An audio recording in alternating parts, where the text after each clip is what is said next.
qu'on a signé en 2021 avec le tribunal de commerce de Nanterre. Je vais laisser chacun se présenter, mais vous les connaissez tous. Monsieur le Président, c'est bon, ça marche? Oui, allez-y. Monsieur le Président, non, mais c'est bon, vous êtes filmé par le, vous voyez, une caméra.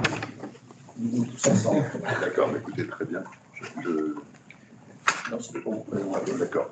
Donc, Jacques Fineschi, président du tribunal de commerce de Nanterre. Catherine Brébillon, vice-présidente du tribunal de commerce de Nanterre. Charles-Henri Doucet, greffier associé du tribunal de commerce de Nanterre. Claude Duvernois, avocat au barreau des Hauts-de-Seine. Et Frédéric Santini, également avocat au barreau des Hauts-de-Seine. Voilà, donc l'objet de ce call était un peu de voir comment fonctionne ce protocole. Peut-être d'abord, vous le expliquer.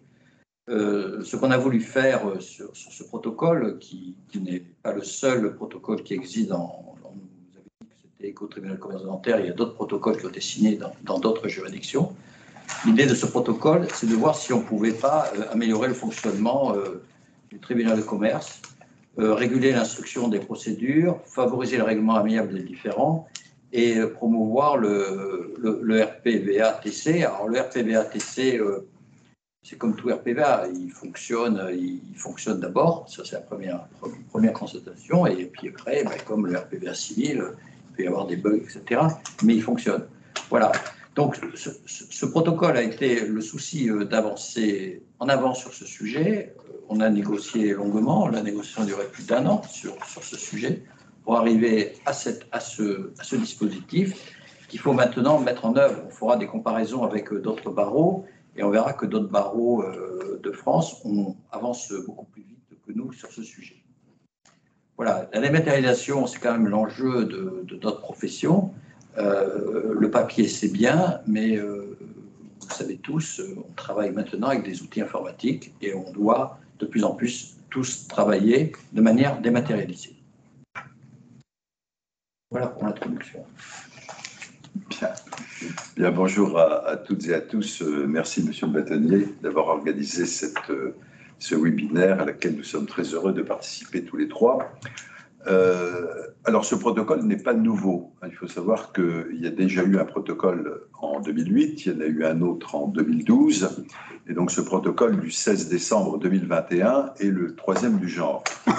Alors, pourquoi un protocole? L'idée, c'était de définir ensemble, c'est-à-dire juges, avocats et greffiers, des principes et des modalités de fonctionnement à la fois efficaces et évidemment respectueuses du droit, au service d'une justice de qualité, avec 3 objectifs que Monsieur le bâtonnier a déjà mentionné, mais que je vais un petit peu développer. Donc, le premier objectif, c'est de mieux réguler la procédure de mise en état en vue d'améliorer la célérité de la justice. Alors, vous savez peut-être qu'au tribunal de commerce, la phase de mise en état représente à peu près pas loin de 80% de la durée des instances. Donc, réduire la durée des procédures, dans le souci d'améliorer la célérité de la justice, ça passe nécessairement par une gestion optimale de la phase de mise en état. Et le protocole est essentiellement consacré à cet aspect-là et le développe en 5 sections. La section 1 qui définit ce que devrait être le déroulement standard d'une mise en état.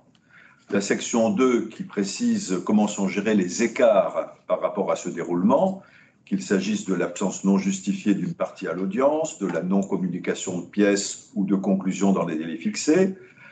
La section 3 décline les principales exceptions au déroulement standard, qu'il s'agisse d'interventions volontaires ou forcées, de régularisation pour changement d'état d'une partie ou de la mise en place d'une conciliation ou d'une médiation.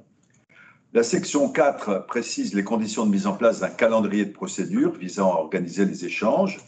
Et enfin, la section 5, importante, définit les modalités de communication des avocats avec le greffe et avec le juge. Le deuxième objectif du protocole, c'est de favoriser le règlement amiable des différends par les MARD, c'est-à-dire les modes alternatifs de règlement des différends, que sont la conciliation et la médiation. Le développement au tribunal du commerce de Nanterre se poursuit. Nous avons désigné en 2021 164 conciliateurs ou médiateurs, contre 134 l'année précédente, donc c'est une progression de plus 22%. Il y a évidemment encore un champ important pour poursuivre. Madame Drévillon va développer plus précisément cet aspect tout à l'heure. Le troisième objectif, Monsieur le Bâtonnier l'a également rappelé, c'est de promouvoir le recours au RPV-ATC et plus généralement d'accélérer la mise en place d'une gestion numérique des procédures. Donc Maître Doucet vous en parlera plus précisément tout à l'heure et vous fera part en particulier des initiatives entreprises pour améliorer l'ergonomie du RPV-ATC existant. Alors bien sûr, il importe de s'assurer régulièrement de la bonne exécution du protocole. Nous avons donc décidé ensemble de faire un point annuel sur cette bonne exécution et de faire un point trimestriel en particulier sur le recours au RPV-ATC, sur le projet d'amélioration de son ergonomie et sur les évolutions envisageables des procédures de comparution des avocats à l'audience et des procédures de communication entre les avocats et le greffe qui pourraient être implantées une fois que le RPV-ATC fonctionnera de façon optimale. Enfin, avant de céder la parole à Mme Drévillon sur les Marnes, je voudrais souligner la qualité des échanges que nous avons eus avec tous les représentants du barreau des Hauts-de-Seine à l'occasion de l'élaboration de ce protocole et donc remercier vivement pour cela Monsieur le Bâtonnier, Maître Duvernois, Maître Santini et Maître Joigny, qui n'est pas là, mais qui a effectivement contribué à cette élaboration. Je dois dire aussi que ça ne fut jamais une confrontation, mais une collaboration constructive avec le souci commun d'améliorer nos pratiques, tout en tenant compte, bien sûr, des contraintes de toutes les parties prenantes. Je cède la parole à la vice-présidente. Oui, je voulais dire un petit mot sur les MARD que nous soutenons et que nous développons depuis de nombreuses années maintenant au tribunal de commerce de Nanterre parce que nous considérons qu'il est souvent de l'intérêt des parties de trouver un accord. Lorsque les affaires arrivent à la première audience, si une affaire est détectée comme susceptible de permettre une conciliation ou une médiation, nous le proposons à la première audience et demandons de revenir à l'audience suivante avec une réponse sur une possibilité d'ouverture ou pas de cette procédure. Ceci parce qu'il est souvent de l'intérêt des parties d'aller vite. Une conciliation ou une médiation prennent environ 3 mois. Ça permet souvent aux parties également de poursuivre des relations. Typiquement, dans le cas d'un client-fournisseur, il est de leur intérêt de ne pas rompre leur relation, de ne pas se fâcher, mais d'essayer de trouver un accord pour régler leurs différends. Médiation et conciliation permettent aussi d'aborder plus globalement un problème. Ne pas se limiter au litige qui nous est soumis, mais aborder la relation entre les parties plus globalement. Par exemple, lorsqu'il s'agit d'un conflit entre associés, le conflit qui nous est soumis n'est qu'un arbre qui cache la forêt. Voilà. Par ailleurs, nous considérons que les avocats ont un rôle essentiel à jouer dans un processus de conciliation ou médiation, puisque vous avez pleinement un rôle de conseil à jouer auprès de votre client. Avec beaucoup de recul, vous pouvez apaiser les débats et convaincre votre client de trouver une solution amiable. En termes d'organisation, nous proposons toujours l'un ou l'autre conciliation ou médiation. Nous sommes en mesure de désigner un médiateur rapidement, en 2-3 jours. Et en matière de conciliation, sachez qu'il y a une équipe de 7 conciliateurs qui assure une permanence tous les jours au tribunal, tous les jours d'audience en tout cas au tribunal. Ce sont tous d'anciens juges qui travaillent bien évidemment de façon totalement indépendante et confidentielle. Et leur bureau se trouve au 3e étage, avant le couloir des cabinets de juges reporters. Voilà, je répondrai à d'autres questions à la fin de cette réunion si vous en avez. J'en ai fini pour ma part. Alors effectivement, bon, en ce qui concerne le RPVA, nous, dans le cadre de la convention, on a souhaité son développement. Il faut avoir en tête que le RPVA-TC repose sur une convention CNB, Conseil national des greffiers et Infogreffe. Voilà. Infogreffe qui gère la plateforme eGreffe sur laquelle les avocats doivent s'inscrire, doivent sélectionner leur juridiction avec laquelle ils souhaitent travailler et consentir aux échanges électroniques en application des articles 748.1 et 2 du CPC. Et c'est ces échanges qui vont conditionner le fonctionnement. Nous avons souhaité, en tant qu'EUREF, effectivement, nous avons mis en valeur le RPVA et souhaité en faire le point d'entrée unique de la juridiction, tant pour les enrôlements que pour les demandes de renvoi et les conclusions.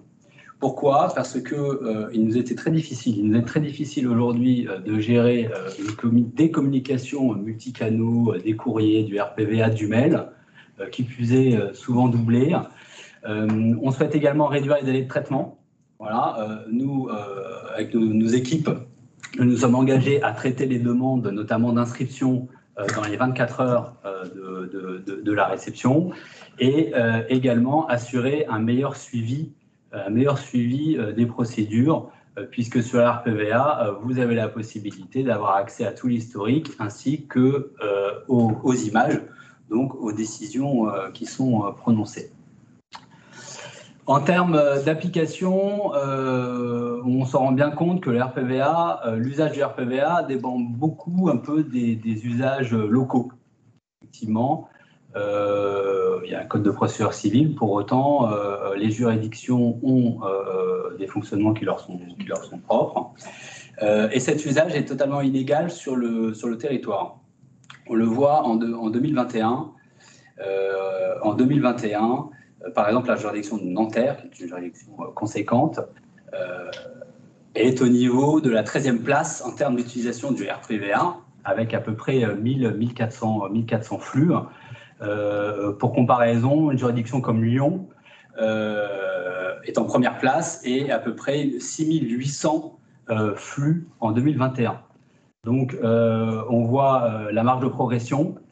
En 2022, sur les 4 premiers mois, on constate une forte augmentation nationale, puisque d'ores et déjà, au niveau national, nous avons dépassé les flux de 2021. Voilà. En ce qui concerne Nanterre, les demandes d'inscription et les demandes d'enrôlement, nous sommes un peu au-dessus de la moyenne, donc c'est plutôt positif. Nous avons eu vraiment une forte augmentation des demandes de renvoi, parce que nous avons fait en 4 mois plus 100%. Ah, ça y est. Quasiment, je peux faire un tout petit là. Je dois Coupez vos micros. Merci de couper votre micro, s'il vous plaît. Nous avons fait donc en demande de renvoi plus de 100% sur 4 mois par rapport à 2021. Et les conclusions, nous avons fait également un bond conséquent, mais pour autant, ça reste très symbolique, puisque comme vous le savez certainement, pour déposer les conclusions sur la RPVA, il faut que plusieurs parties aient adhéré au consentement et donné leur consentement aux échanges électroniques. Et aujourd'hui, ça ne marchera que si tous les avocats rentrent dedans et jouent le jeu. Je le dis, je pense notamment aux avocats mandataires, je pense qu'ils doivent s'approprier le RPVA, et pour que la juridiction, effectivement, puisse digitaliser l'ensemble du processus au niveau des juges, au niveau du REF et au niveau des avocats. On le voit, on a une forte marge. Pour le coup, ce n'est pas propre à Nanterre, puisque j'ai regardé un peu les statistiques de la région parisienne. Bobigny ou Paris sont au même niveau que nous. Voilà. Par exemple, nous, sur les 4 premiers mois, on a eu 389 échanges de conclusions. Lyon, on a eu 6000. Donc, c'est pour dire quand même la marge. Et le barreau de Lille également. Le barreau de Lille qui est très actif, qui est à peu près équivalent en termes de volume. Et des juridictions comme Toulouse ou Marseille également sont très demandeuses. Moi, j'en tire quoi comme constat de ces chiffres? Bon, déjà, nous, ces 4 derniers mois, depuis le mois de novembre, depuis la signature de la convention, on a fait un fort travail d'amélioration de notre base de données, qui a permis de faire des rapprochements entre les avocats, de supprimer des doublons et de tenir compte de tous les avocats qui s'étaient inscrits sur le RPVA. Donc ça, c'est un travail également continu qu'on doit continuer à faire. Au niveau des personnes physiques, puisque ce sont les personnes physiques qui détiennent le certificat, et je vois quand même aussi une conséquence de la signature de cette convention, puisque auparavant, nous acceptions les demandes de renvoi par mail, Et aujourd'hui, nous poussons les avocats à utiliser le RPVA. Et donc, on le voit, ça fonctionne, c'est plutôt positif. Alors après, nous avons sensibilisé aussi nos collaborateurs pour faire ça avec discernement, puisque je sais que parfois, les avocats ne sont pas inscrits ou pouvaient être confrontés à des difficultés techniques.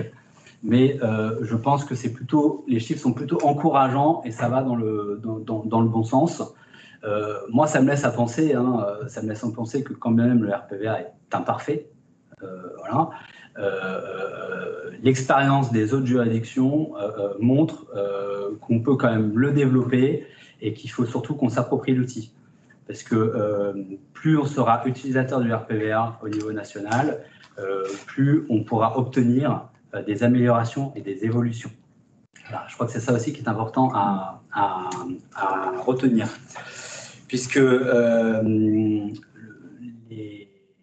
les améliorations à faire dépendent directement du CNB et ou du Conseil national des greffiers. Donc ça veut dire déjà qu'il faut qu'il y ait une volonté politique, il faut que nos instances discutent ensemble. Il y a des problématiques qui sont propres au CNB, d'autres qui sont propres au CNG, d'autres qui sont un peu plus communes. Au CNB aujourd'hui, par exemple, nous, le greffe, on reçoit très peu de mails des avocats lorsqu'ils s'inscrivent. S'ils n'ont pas le format prénom-nom avocat-conseil.fr, on ne reçoit pas les mails. Donc ça, on serait intéressé pour les recevoir après, notamment pour faire un peu plus si on l'a bien vu pendant le confinement, on aurait aimé avoir une base de données de mails plus enrichie, peut-être pour pouvoir faire un peu plus d'audience dématérialisée. Dans le cadre de la convention, je sais que ce qui avait été relevé, c'est un manque fonctionnel, c'était une messagerie entre avocats dédiée au TC. À ma connaissance, ça existe pour les TJ et la cour d'appel. Donc ça relève du CNB. Nous, au niveau du Conseil national et du tribunal de commerce de Nanterre, on pense que le Big Bang n'avait pas fonctionné, donc on a plutôt opté pour la politique des petits pas. La politique des petits pas. Donc on a soumis 5 ou 6 points au Conseil national que l'on pensait prioritaires afin de faire avancer les choses. Notamment, certains évoquaient la possibilité d'envoyer des pièces, notamment pour les référés via le RPVA. Donc ça fonctionne si déjà les tuyaux sont assez grands et si également les juges acceptent aussi de ne pas tout rematérialiser. Ça fait aussi partie du lot. On a la nécessité, en tout cas le besoin, d'envoyer au tribunal des messages hors conclusion. Voilà, certains avocats ont fait remonter ce besoin fonctionnel. Donc ça, on l'étudie. Moi, j'ai détecté également l'amélioration de la constitution sur le RPVA, qui plus est depuis la représentation obligatoire. Aujourd'hui, il faudrait qu'on améliore ce procédé. Donc ça, on l'a soumis au Conseil national. Là, aujourd'hui, vendredi dernier, on m'a fait part de 2 points qui avaient été priorisés. Le premier point, c'est favoriser la notification des décisions entre avocats, à l'application de l'article 678, puisque ça, effectivement, avec la représentation obligatoire, j'ai envie de dire, c'est que voilà, ça va de pair. Donc ça, je sais que c'est dans les tuyaux, donc ça, c'est très bien. J'ai cru comprendre que pour contourner ce manque fonctionnel, je crois que certains avocats bidouillent, je crois, au niveau du RPVA TJ, mais c'est pas idéal. Et enfin, pour améliorer le confort de tous et la charge des audiences, on étudie la possibilité également de réguler le nombre d'affaires à enrôler au niveau d'une audience de référé, ce qui permettrait aux avocats qui ont déjà signifié leur acte d'enrôler leurs affaires, il n'y aura pas de blocage, mais pour le coup, ce serait quand même de plafonner pour ceux qui prendraient d'une date d'audience, parce qu'avec le RPVA, on ne maîtrise rien du tout, et c'est vrai qu'on peut recevoir pas mal de flux. Voilà, donc nous, on a souhaité une clarification au niveau de la profession, parce qu'en tout cas, on est très motivés pour développer ça, parce qu'on le voit bien dans les autres juridictions, ça fonctionne, imparfaitement, mais ça fonctionne. Donc on s'investit beaucoup. Je sais que dans une dizaine de jours, au niveau d'Infogreffe, il y a une table ronde vraiment dédiée à ce sujet-là. Donc on en saura un peu plus. Moi, j'estime que les chiffres là,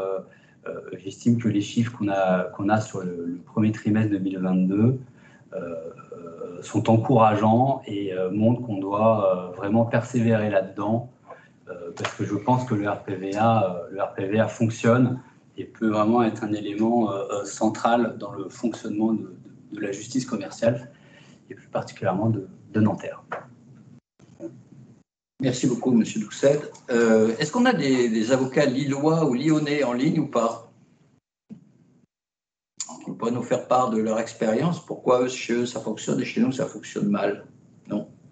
Toulousain, Nîmois, Chambéry aussi, on en a pas mal.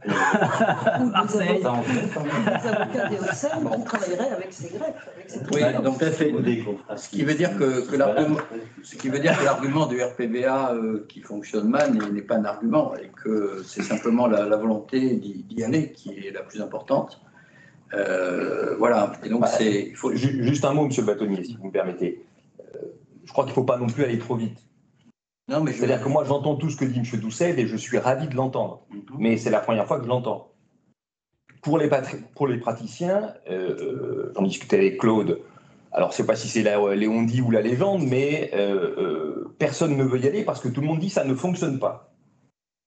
Donc, moi, je suis encore ravi d'entendre M. Doucet dire qu'il faut s'approprier l'outil. On a tous envie de se l'approprier, l'outil. Mais nous, on le connaît, cet outil. On le travaille depuis maintenant 10 ans avec le tribunal judiciaire. Donc, se l'approprier, pour nous, ce n'est pas une difficulté. La seule chose, c'est qu'il faut qu'on soit certain que si on envoie quelque chose via le RPVA, au niveau du tribunal de commerce de Nanterre, ce sera géré et qu'il n'y aura pas de difficulté. On ne va pas être obligé de doubler par un mail, par un déplacement, etc. Donc, alors, on commence peut-être un peu par la fin de la réunion d'aujourd'hui, mais moi, je crois qu'il est urgent qu'on arrive à baliser dans un document technique à l'attention des praticiens ce qu'on peut faire via le RPVA, ce qu'on ne peut pas faire, et quand on peut le faire, comment on le fait. Et quand on aura ça, vous pouvez compter sur nous pour utiliser le RPVA. Parce qu'il y aura effectivement un document technique qui aura été signé par les parties, et qu'il n'y aura plus de difficulté s'il y a une difficulté. Mais aujourd'hui, quand on en discute avec les confrères, quand on en discute avec nos assistantes, qui maîtrisent autant que nous le RPVA, elles nous disent « Frédéric, non, ça ne fonctionne pas, je n'ai pas d'écho, donc je n'y vais pas. Je fais l'ancien système ou je fais autrement. » Alors, il y a la difficulté dont vous avez parlé tout à l'heure, de la difficulté, non, je mets des guillemets, sur les mandataires, comme à Paris, comme à Nanterre, fonction qui existerait moins dans d'autres barreaux. Mais moi, je ne les oppose pas, les deux. Je ne sais pas si les deux systèmes peuvent continuer à perdurer longtemps, mais voilà, le RPVA, à mon avis, les avocats ont compris que c'était un moyen de gagner du temps très important, et donc on n'a qu'une envie, c'est de l'utiliser. Pour l'utiliser, il faut vraiment qu'on fasse ce document technique. Voilà ce qu'on peut faire, le déroulé des fonctions RPVA via pour le tribunal de commerce, et qu'on arrête peut-être de raisonner par analogie avec le tribunal judiciaire, ce qui peut nous être reproché parce qu'on attend. Nous, on fait tout avec le tribunal judiciaire, on fait tout. Donc si on dit on fait tout avec le tribunal de commerce, ça peut poser souci. Donc faisons un déroulé précis, un document technique, et derrière, je pense que très vite, on va rattraper Lyon. Il n'y a pas de difficulté. Mais il faut qu'on ait cette connaissance-là. Sinon, il y a toujours cette réserve et ces expériences qui font que ça ne fonctionne pas. Voilà. Oui, j'entends parfaitement. D'ailleurs, lorsqu'on avait démarré les discussions sur la convention, on nous avait dit, mais on pensait que le tribunal de commerce de Nanterre ne gérait pas le RPVA. Exact. Voilà. Parce que le RPVA, effectivement, a été ouvert chez nous en 2014. Donc, vous voyez, le chemin est long. En termes de documents techniques, je ne sais pas si tous les participants ont connaissance du manuel d'utilisation, parce que ça, je pense que ça pourrait répondre à vos besoins. Vous avez pas à pas, effectivement, tout ce qu'on peut faire de l'inscription jusqu'à la consultation des affaires. Ça, je pense que c'est un document qui avait été fait par Inforef, le CNB. Et je pense que c'est un document, à mon avis, qui mérite d'être recircularisé auprès de tous. Donc, si vous voulez, je vous le recommuniquerai. Je demanderai bien la version un jour, parce que c'est assez instructif, justement, sur ce qu'on peut faire, ce qu'on ne peut pas faire. D'accord. Mais est-ce qu'il est vraiment adapté à notre nouvelle situation ? On va le regarder. On va le regarder ensemble. C'est ce travail qu'il y a à faire, à mon sens. Vraiment le travail qu'il y a à faire. Et puis, il y a peut-être une petite synthèse initiale à faire, parce que c'est lourd. Nous sommes bien d'accord. Mais mettre en une page ou deux ce qu'on peut faire et pas faire, ça serait peut-être utile. Bon, mais c'est bien. Donc, on a la base du travail futur. Tout à fait. On peut tout à fait travailler dessus. Nous sommes disponibles, en tout cas. D'accord. Mais alors, pour que les choses soient quand même bien claires aussi, parce que ça participe peut-être aux réticences, aux ambiguïtés, parler de RPVATC, c'est un abus de langage. C'est-à-dire qu'en réalité, on n'est pas sur RPVA quand on utilise cette terminologie comme un raccourci pour illustrer le propos, mais on n'est pas sur RPVA, on est sur infogreffe.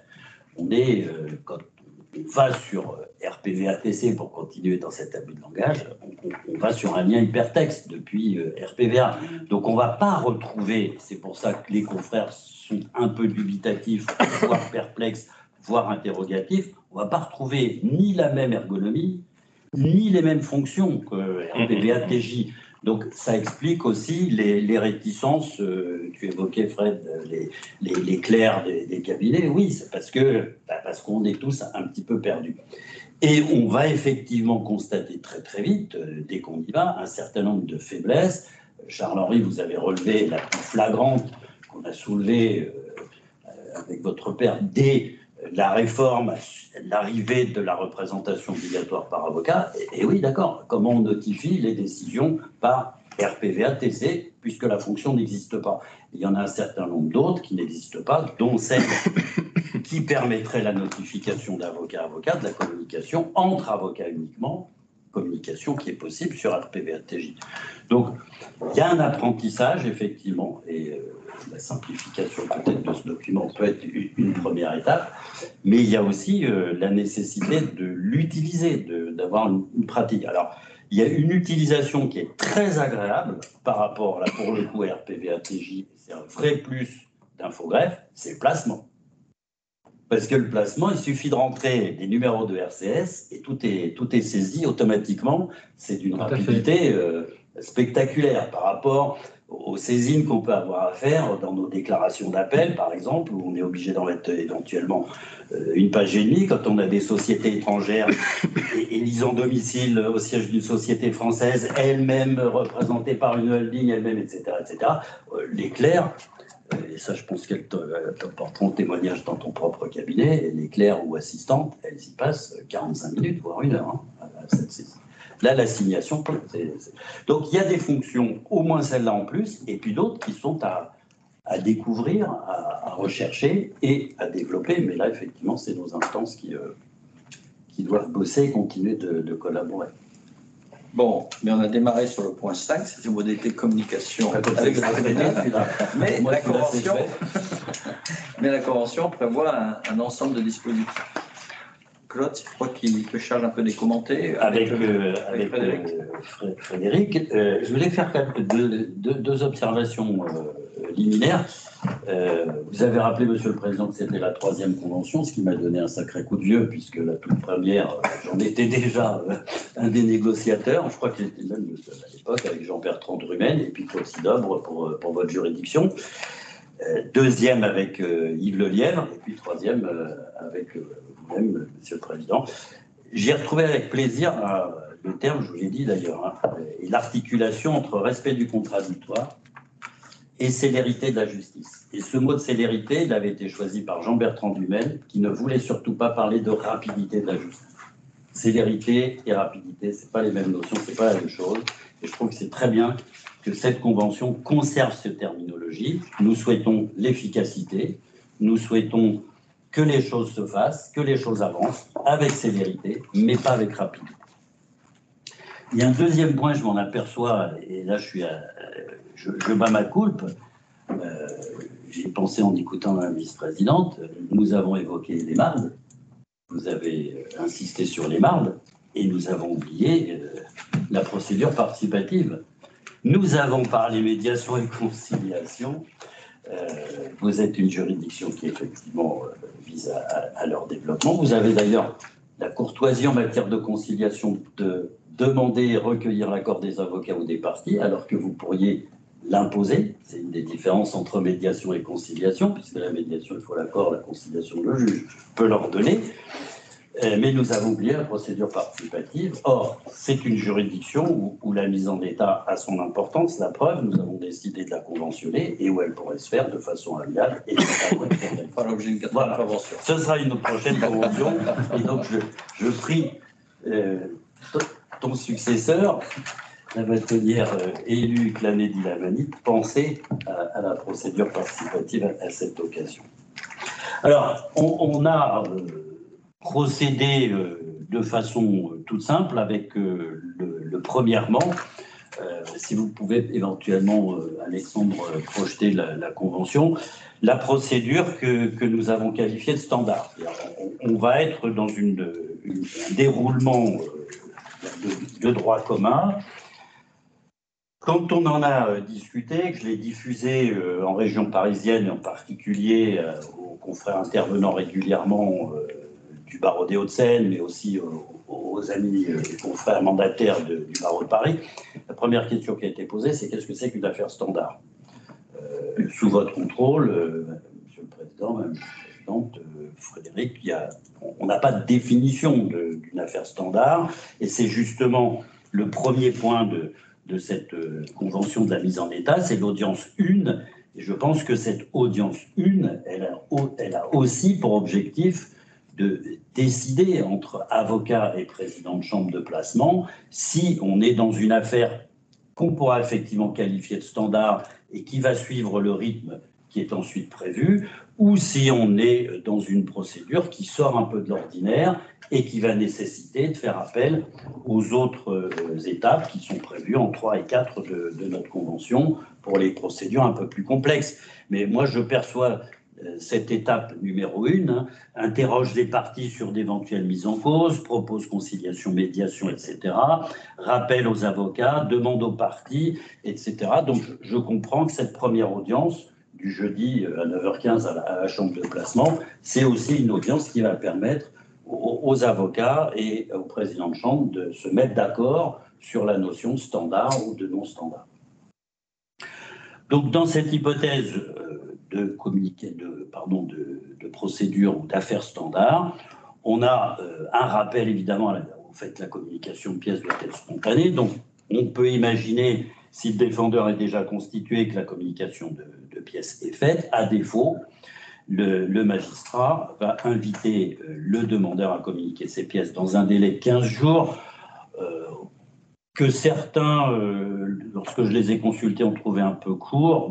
Moi, Frédéric, je pense que tu en étais d'accord, Isabelle aussi, pour dire le demandeur qui a fait son assignation, forcément, ses pièces, il les a préparées, il les a listées dans son acte. Donc, lui laisser 15 jours pour les communiquer au défendeur, ça paraît extrêmement raisonnable, ce n'est pas un délai trop court.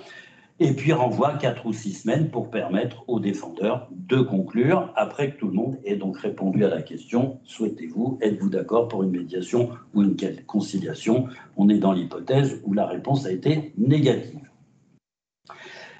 Là, on a ensuite, après ce renvoi, l'invitation et le rappel de l'utilisation d'infogreffes ou RPVATC pour reprendre notre terminologie dans cette convention, pour communiquer ces pièces et ensuite communiquer ces écritures.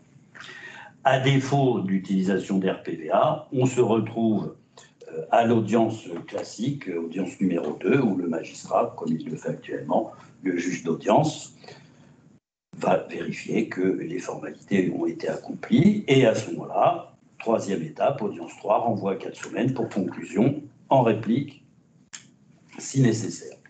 Je ne crois pas qu'il y ait de développement particulier à faire à toutes ces étapes. On les connaît, on les utilise actuellement, c'est comme ça que ça fonctionne. Nous avons considéré, les 3 représentants du barreau, que ces délais de 4 à 6 semaines pour échanger des conclusions, outre le fait que c'est globalement la pratique actuelle, étaient des délais suffisants. Et la juridiction a accepté qu'on en reste sur cette pratique actuelle qui permet effectivement, sauf exception, de conclure dans les temps et donc de rester dans la célérité qui est recherchée. On arrive à l'audience 4 où on va éventuellement avoir un renvoi devant le JCIA, c'est-à-dire le juge chargé de l'instruction de l'affaire, sauf là aussi exception où une des parties va demander à pouvoir reconclure avant d'aller devant le juge chargé de l'instruction.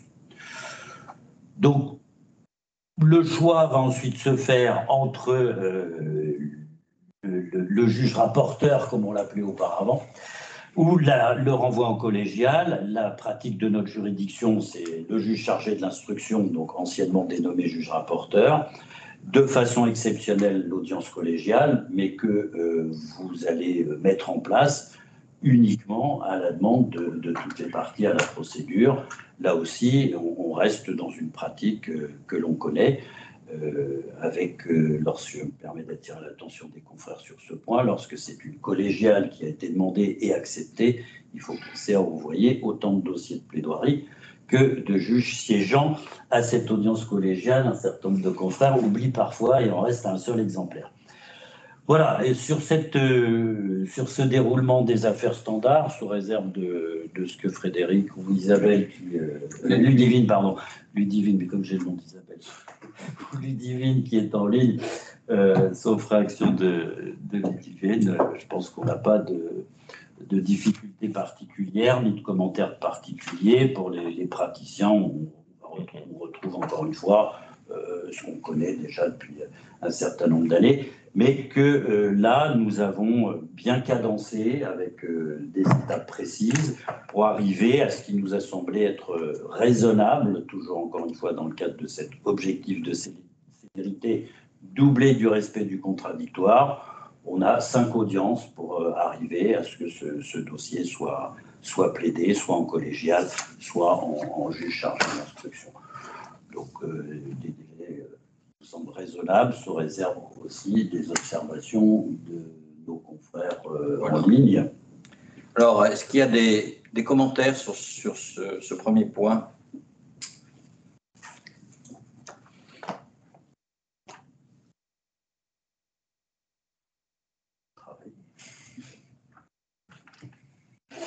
Pas de commentaires sur... Si. Ah, allez-y, chère consoeur. Oui, Maya Assi, avocat au barreau des Hauts-de-Seine, et je suis une praticienne de l'audience commerce. Alors moi, j'avais plusieurs points en termes d'organisation des débats et de la discussion sur tout ce qui a été évoqué depuis le début. Est-ce qu'on prend point par point ou on revient, je ne sais pas ce que vous souhaitez faire. Je préfère point par point, sinon... D'accord, donc on reviendra la procédure. Sur les mardes. Oui, bien sûr, c'est dedans. Alors, sur ce protocole qui a été signé dernièrement, j'ai toujours trouvé, pour avoir exercé depuis plus de 20 ans au tribunal de commerce, que la juridiction commerciale fonctionnait extrêmement bien. Grâce notamment au protocole qui avait été mis en place, et que c'était une procédure qui était menée avec célérité et effectivement avec le respect du contradictoire. Et je trouve que depuis quelque temps, on observe une certaine sévérité de la juridiction quant aux demandes de renvoi qui sont effectuées, qui manifestement ne rentrent pas dans le cadre du nombre qui est imposé manifestement aujourd'hui aux avocats. Et notamment quand je vois que certains, alors j'ai pas lu en direct parce que c'était tout petit, mais que sauf prise en compte d'une demande contraire, l'audience, après 2 échanges de conclusions, est renvoyée devant le juge rapporteur. Il y a des affaires qui nécessitent un peu plus de discussion et de débat. Et aujourd'hui, on a quelques difficultés à obtenir le respect de cette contradiction parce que est invoqué ce protocole et cette cadence dans le déroulement de la procédure et de la mise en état qui, à mon sens, rigidifie le cadre de la mise en état. Il faut qu'on fasse confiance aux avocats. nous ne sommes pas là, alors, sauf rare exception, à demander des renvois dilatoires. On demande des renvois parce qu'effectivement, on a besoin de répondre aux conclusions. Et là, de plus en plus, on a à chaque fois des oppositions de la part des juges et des présidents. Donc, je suis assez perplexe sur cette rigidification de la procédure de mise en état, alors que tout doit se dérouler correctement. Voilà. Quelles seraient tes propositions alors en la matière?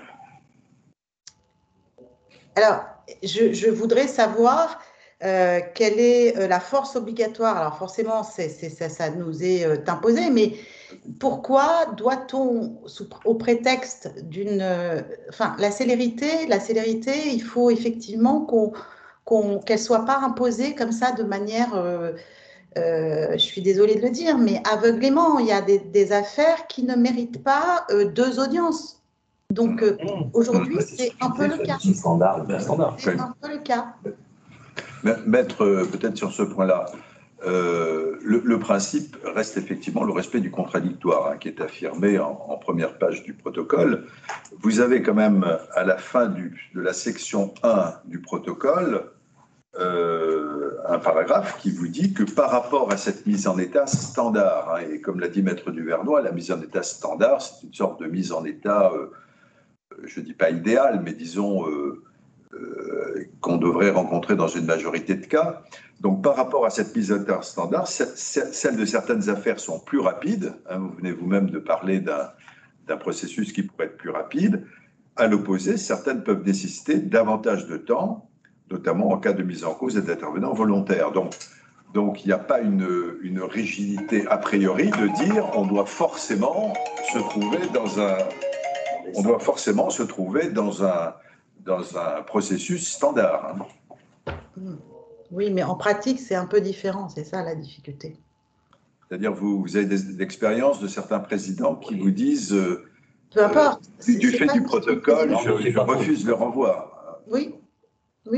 Et alors qu'on a des motifs légitimes de le solliciter. Et c'est ça qui m'intrigue parce que ça n'a jamais été comme ça et que cette juridiction fonctionnait, si je puis dire, extrêmement correctement. Donc, on a aujourd'hui une multiplication d'incidents parce qu'il y a cette application automatique de ce protocole ou de ces nombres d'audiences.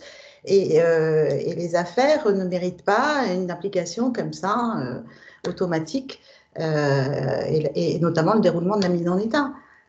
Donc, je n'arrive pas très bien à comprendre. Enfin, c'est une observation en réalité, dans la juridiction, en tant que praticienne. Et puis aussi, alors, ce qui est un petit peu contradictoire, c'est que je reviens peut-être sur le premier point en ce qui concerne la conciliation et les mardes.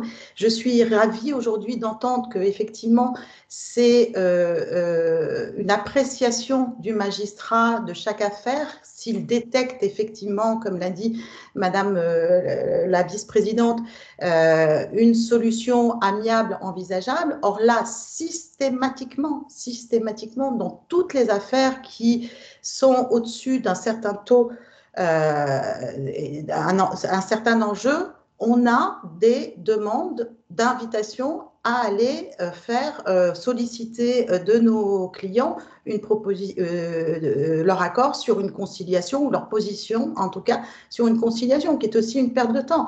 Donc, à chaque fois, c'est même pas une appréciation, c'est pas du tout laissé à l'appréciation, c'est, encore une fois, automatiquement renvoi pour avoir la position de notre client. Donc, ce qui conforte ce que je suis en train de dire, c'est que voilà, c'est une application sans appréciation de chaque affaire, quoi. Voilà. Mais normalement, ce renvoi pour réponse sur une conciliation ou médiation n'est pas le seul objet du renvoi. C'est renvoi pour conclusion médiation, enfin, ou réponse sur une conclusion médiation, ou dépôt des conclusions en défense à ce moment-là. En principe, ça ne doit pas ajouter de temps au processus, c'est parallèle.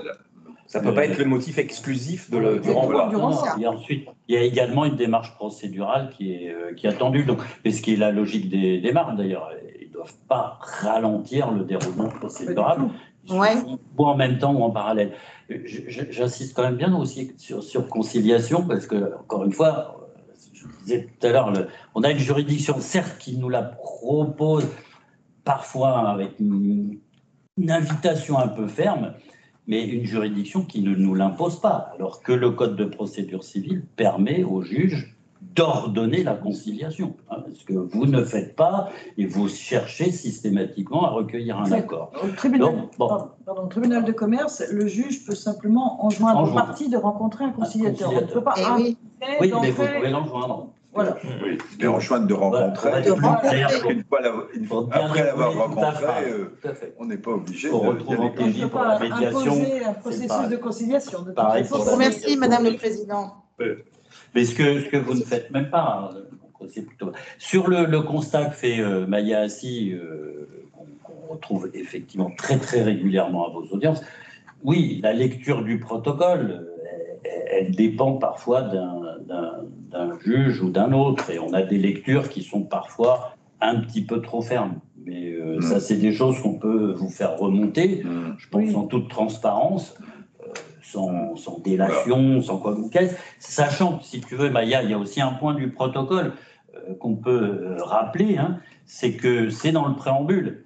Alors, c'est une présentation générale, mais la mise en œuvre de ce protocole suppose, c'était déjà dans le tout premier, un dialogue régulier et sincère entre président d'audience et avocat. Donc, dans le préambule, il est rappelé que avocats et juges siégeants ont obligation de dialoguer sincèrement et régulièrement. Donc, rappelle ce préambule lorsqu'on te rappelle la célérité. Voilà, et puis on rappelait la conclusion du paragraphe 1. Les exceptions. On regarde certes l'audience, mais il faudrait voir la conclusion. Par rapport à cette mise en état, certaines affaires sont plus rapides. À l'opposé, certaines peuvent nécessiter davantage de temps. Donc, je crois que c'est clairement dit. Et bien, dans ce cas, il faut mettre en exergue cette fin de paragraphe. En tout cas, je vous confirme qu'on n'a pas donné instruction au président de respecter strictement le calendrier de ce qu'on a appelé l'audience standard.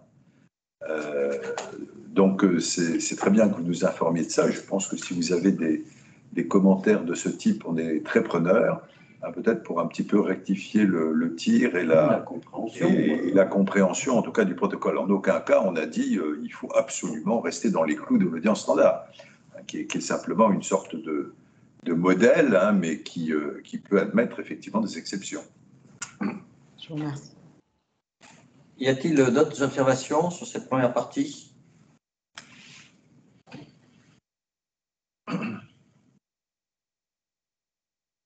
Non. Écoutez, merci beaucoup. On va continuer sur la gestion des écarts.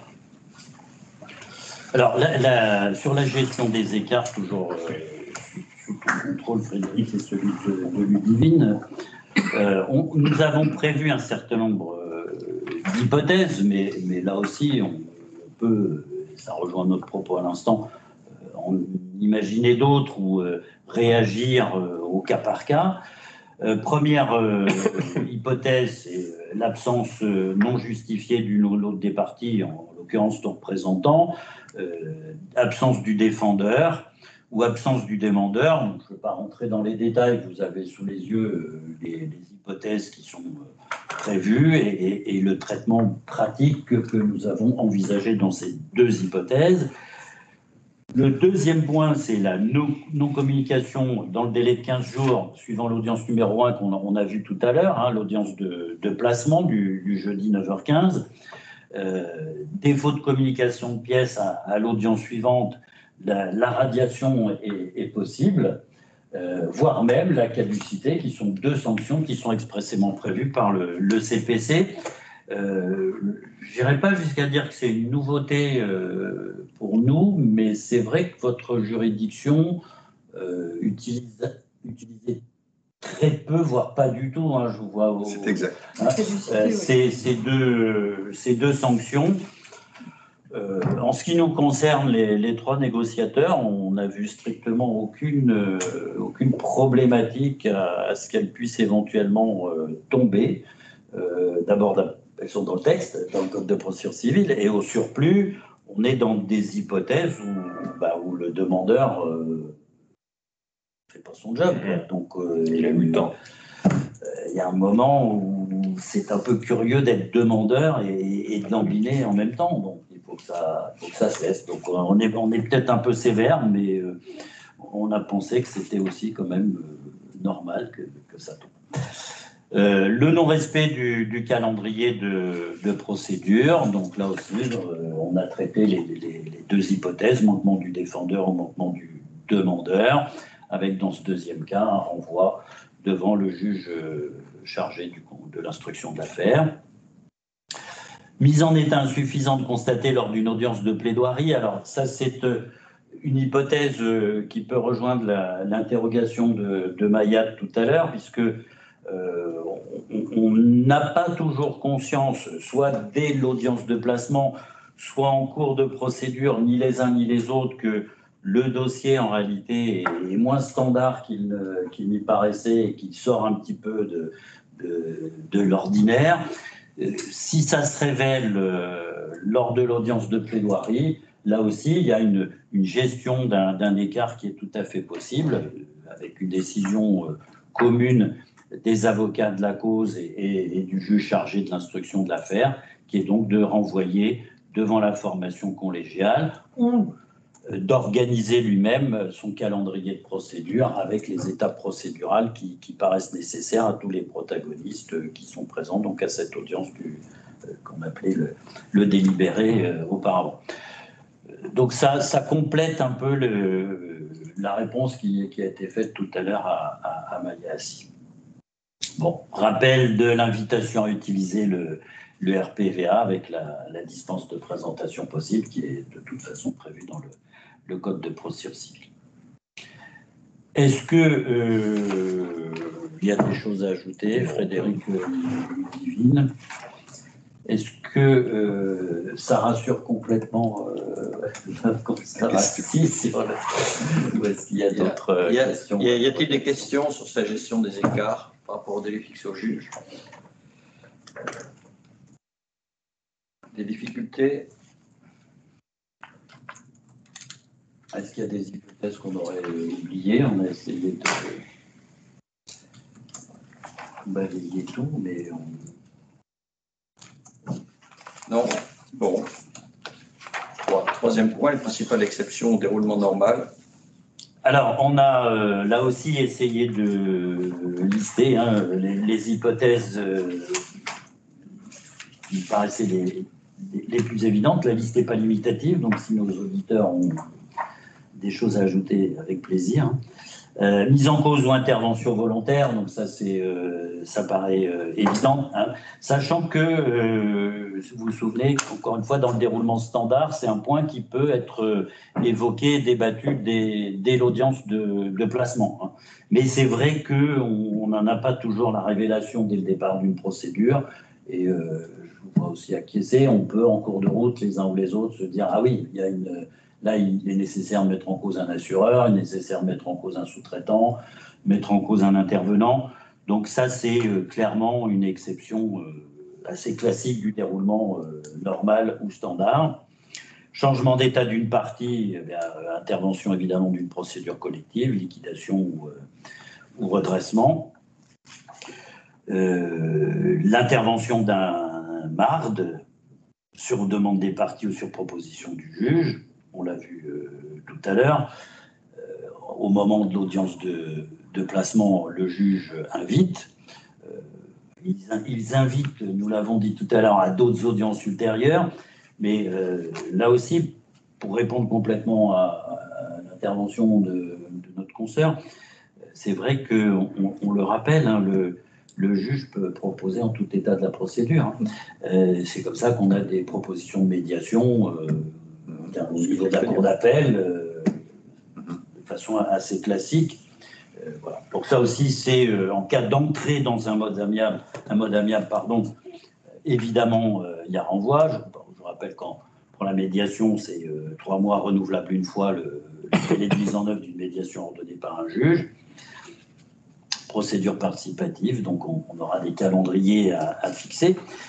Ensuite, une des parties réside à l'étranger, là aussi disposition assez classique.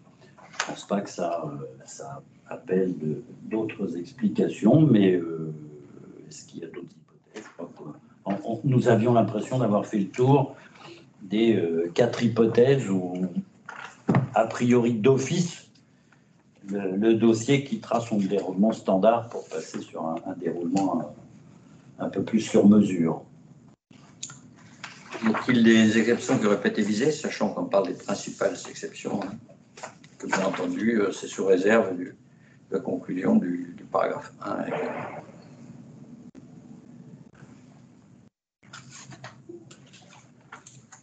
Non, et bien on va continuer.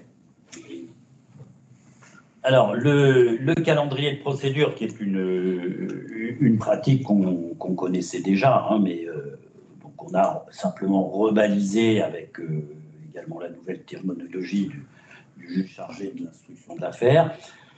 Le calendrier de procédure, il n'est pas du tout interdit de le demander lors de l'audience de mise en état, y compris dans un déroulement standard, lorsqu'on s'aperçoit qu'une des exceptions qu'on vient de voir au point 3 intervient, eh bien, dès l'audience de mise en état, solliciter ce calendrier, ce qui va imposer, puisque c'est de sa compétence, un renvoi devant le juge chargé de l'instruction de l'affaire pour fixer, et avec cette mission de fixer un calendrier, et puis il y a l'hypothèse où c'est lors même de l'audience du JCIA que l'on s'aperçoit qu'un calendrier de procédure est nécessaire. La Convention prévoit en annexe, c'est rappelé, un modèle de calendrier. Ce calendrier, il fait l'objet d'une discussion lors de l'audience chargée de l'instruction, d'où l'importance, là, me semble-t-il, de participer physiquement à cette audience du juge chargé de l'instruction. On est parfois, je le dis, parce que mon cabinet, comme celui de Frédéric, comme celui de Maya et d'autres, Stéphanie Singer, sans être mandataire d'audience, nous avons une forte activité de représentation devant votre juridiction. Et on a parfois des dominus litis qui nous demandent d'assurer ces audiences de calendrier devant le juge chargé de l'instruction. Je leur dis toujours que ça me paraît une mauvaise idée, parce que je n'ai pas de gestion de leur agenda. On va avoir à mettre en place tout le calendrier procédural et pas uniquement l'audience de plaidoirie.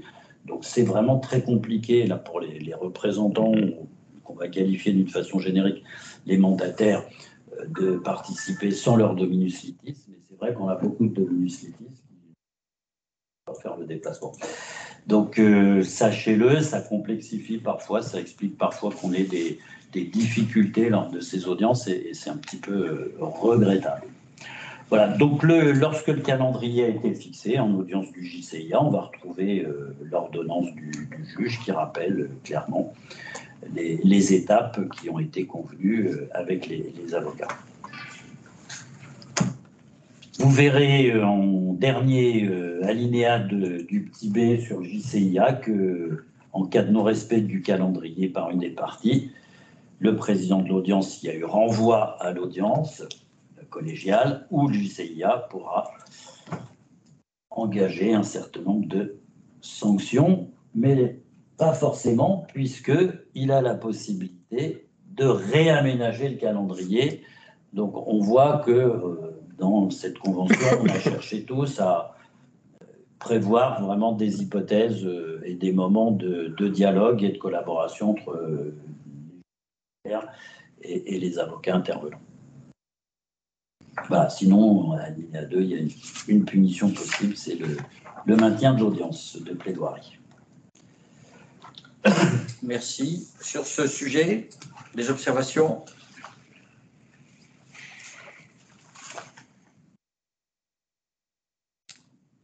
Alors, le dernier sujet, modalité de communication avec le tribunal. Donc, là, on a voulu avoir une politique des petits pas. Alors, Donc même si c'est fortement recommandé, si on recommande pas fortement, personne n'y va. Bon, comment on peut le présenter? On a dit politique des petits pas, pour toutes les raisons qu'a expliqué Charles Doucet tout à l'heure, et puis nous tous, sachant qu'il y avait des réticences, des quiproquos, des mauvaises compréhensions, des méconnaissances. Et puis deuxièmement, qu'il y a aussi quand même quelque chose qui nous échappe, c'est les modifications de ce système. Elles relèvent de nos deux instances nationales, dont on sait qu'elles discutent depuis un bon bout de temps. On a été au courant des diverses réunions. Et Charles-Henri nous rappelait qu'il y en avait encore une vendredi dernier. Tout à fait. Donc ça bosse. Le temps que ça arrive, ces modifications, il faut qu'on... il y a vraiment quelque chose que je me permets de suggérer aux confrères, peut-être qu'une espèce d'engagement moral qu'on pourrait prendre les uns les autres, c'est de commencer par le placement. Ça permet de rentrer déjà dans le système, ça permet de prendre en main sa présentation, son mode de fonctionnement, qui encore une fois incontestablement est différent de RPV-ATJ. C'est hyper pratique, je pense que ça peut faciliter aussi la tâche du greffe derrière. Ça, c'est un premier apprentissage qu'on peut faire. Après, on a donc ces invitations dans le 5e point de notre convention, privilégier pour le placement, je viens d'en parler, pour les échanges d'écriture, les demandes de renvoi. Il y a une hypothèse où vraiment on devrait se lancer les uns et les autres, c'est celle qui est noir sur blanc, si toutes les parties sont représentées par avocat. Alors ça impose, vous l'avez rappelé Jean-Henri tout à l'heure, que tous les avocats se soient inscrits préalablement, ce qui n'est pas encore le cas de tout le monde. Donc là aussi, on pourrait peut-être, dans notre barreau, prendre cette espèce d'engagement moral de nous inscrire sur RPVA pour pouvoir passer dans les hypothèses où il n'y a que des avocats et pas de personnes physiques dans les procédures, commencer là aussi petit à petit à travailler par cette communication. Juste un instant là-dessus. Est-ce que tu peux nous rappeler comment on s'inscrit? Et est-ce qu'on peut savoir si les confrères qui sont face à nous dans le dossier sont inscrits ou pas? Oui. Alors effectivement, pour s'inscrire, déjà vous utilisez votre certificat électronique que vous possédez déjà pour le RPVA, TJ et CA. Vous allez sur le site du RPVA. Là, vous choisissez tribunal de commerce. Vous êtes redirigé vers la plateforme YGREF. D'accord. Et sur YGREF, vous devez sélectionner les juridictions avec lesquelles vous souhaitez travailler. Si vous ouvrez à Nanterre, c'est pas après, ça ne fonctionne pas à Paris, ainsi de suite. Donc, vous sélectionnez Nanterre. Nanterre va recevoir votre demande d'inscription. Donc là, nous, on les traite au quotidien. Et effectivement, vous avez, normalement, la possibilité, mais c'est à vérifier, mais la possibilité de voir les avocats qui sont inscrits. Parce que nous, mais alors, voilà. Parce que quelle est la fonction donc, une fois que je suis inscrit, je reçois un message du tribunal de commerce? Oui, tout à fait. Alors, vous recevez un accusé de réception pour tout ce qui est demande d'inscription, enrôlement et normalement dépôt d'assignation. Voilà, exactement. Et alors après, je suis je suis en défense dans un dossier avec de multiples parties, donc de multiples avocats qui sont constitués. Je veux vous envoyer un message parce que je veux signifier mes conclusions via le RPVA. Sur le RPV-ATJ, tout a été enregistré, donc les informations sont croisées, de sorte que quand j'envoie mes conclusions, je me mets dans un menu et tout le nom des confrères qui sont constitués dans cette affaire apparaissent. Donc j'envoie mon message au tribunal judiciaire, automatiquement mes confrères l'ont en copie, avec la pièce qui est jointe. Comment on fonctionne devant le tribunal de commerce? Là, le tribunal de commerce, effectivement, dans la mesure où tous les avocats ne sont pas inscrits, c'est à charge, c'est votre responsabilité de faire en sorte que les avocats qui ne sont pas inscrits sur le RPVA en aient connaissance par un autre moyen. Mais donc, si tous les confrères se sont inscrits, oui. Est-ce que quand je vous écris, tous leurs noms apparaissent? C'est à vérifier. D'accord. Je ne peux pas le dire parce que moi, je suis comme tout le monde, je ne l'utilise pas pour les notifications. Parce que je sais qu'il y a un annuaire qui est détail normalement. Il faut qu'on fasse avancer pour que ça devienne pratique. Je partage. Parce qu'il y a un moment, si alors à Santigny, je lui envoie par le RPVA, mais alors à Duvernois, je lui envoie d'une autre façon. si on a plusiaux tuyaux, c'est ça qui est compliqué. Et c'est là où on doit penser aussi, on l'a fait d'ailleurs, puisqu'on a associé le barreau de Paris via mandataires, nos confrères mandataires d'audience. C'est vrai que là, pour eux, c'est la grosse difficulté. C'est qu'ils ont X procédures, X contradicteurs, dont ils ne savent pas s'il est inscrit sur Infogreffe ou pas. Donc, c'est plus simple pour eux de rebasculer des mails sur des adresses mail que de faire toute cette cuisine sur RPVA. D'ailleurs, lorsque vous faites une demande de renvoi, pour les avocats qui font une demande de renvoi, en réalité, ils attestent sur l'honneur comme quoi ils ont bien averti tout le monde, puisque par définition, tout le monde n'a pas forcément reçu la demande de renvoi par le RPVA. Ça, ouais. Si je peux me permettre. Maya, permets-toi, Maya. Maya, acte 2. Désolée, je pense qu'il y a des raisons techniques au fait qu'on n'utilise pas localement le RPV TECOM. Hein.